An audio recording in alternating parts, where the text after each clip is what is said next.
không là này này cái là nè đó là lại cùi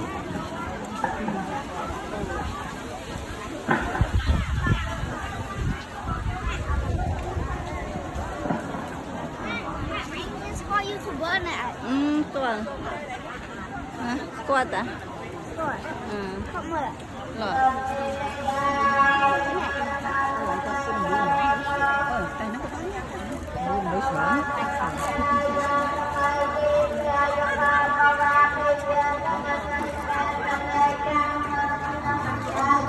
con sao mày lục tá ổn nhớ đấy nó lục ở xưa mày bắt đấy như đấy như nó ta sốt lại trong cả năng ta sốt xong năm này chụp xong mấy không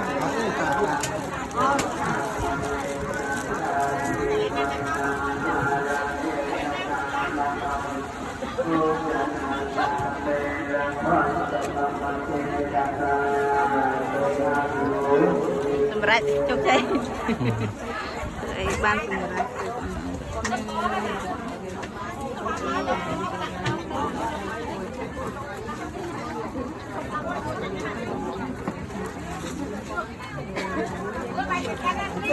chọn cái này làm mình đòn lên